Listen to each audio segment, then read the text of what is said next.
banker's ventilation system. Over the 40 years of his career, Viktor Antonovich witnessed a lot of amusing situations that occurred during construction projects. You wouldn't believe some of the things that happened. Here is one of those stories. As you may know, most buildings have ventilation systems. A ventilation system is made of blocks stacked one on top of the other. They form a shaft that extends from the ground floor to the roof of the building. Every kitchen and bathroom in every flat is connected to this shaft. Exhaust air leaves the building via the shaft, and thanks to this system, the air inside each flat is odorless and pleasant. Ventilation shaft outlets can often be seen on rooftops. It so happened that a well-known banker bought a flat on the 5th floor of a 22-story building. Shortly after moving in, the banker decided the bathroom was just too small. The problem was a rather large ventilation duct running from floor to ceiling that was taking up too much space.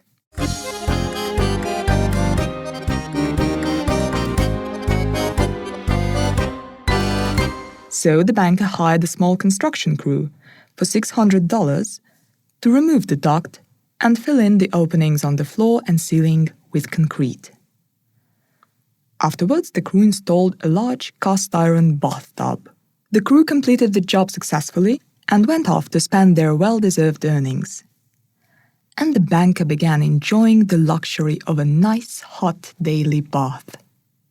Over the next few days, the banker's neighbors, who lived on the floors below him, began wondering why their kitchen ventilators were not working and why their flats were starting to smell awful. Realizing that this was not a temporary problem, the neighbors complained to the building manager, a retired colonel, correct the problem and report back to him. The two maintenance men went up to the roof, attached a 1-kilogram metal ball to a long rope and dropped it into the ventilation shaft. They discovered that on the 5th floor something was obstructing the shaft, and from the sound of the ball hitting it, it was made of concrete. So, after much deliberation, they decided the best way to go would be to break through the obstruction. The ball was too light, so they decided a dumbbell would be perfect for the job. Evening had fallen by the time the workers had found a suitable dumbbell, borrowed from an athlete who lived on the 2nd floor, and a strong enough rope to hold it. Despite the late hour, the maintenance men kept in mind the exact words of the colonel: find out what's wrong, correct the problem, and report back. So they decided to try and finish the job that night. At the same time, the banker had just returned home from a very long day at the office and decided to take a hot, relaxing bath. He got into the tub, submerged down into the soothing hot water, and sipped a cold beer. You can imagine what happened next. The banker heard a loud noise that shook the whole building, coming from the ceiling above his bathroom. Moments later, a dumbbell crashed through the ceiling and landed in the water between the banker's legs, cracking the cast-iron tub in two. The banker, scared to death and not understanding what was happening, was literally carried out of his bathroom by a wave of water. Terrified and stark naked, the banker leapt to his feet and rushed out of his flat into the empty stairwell.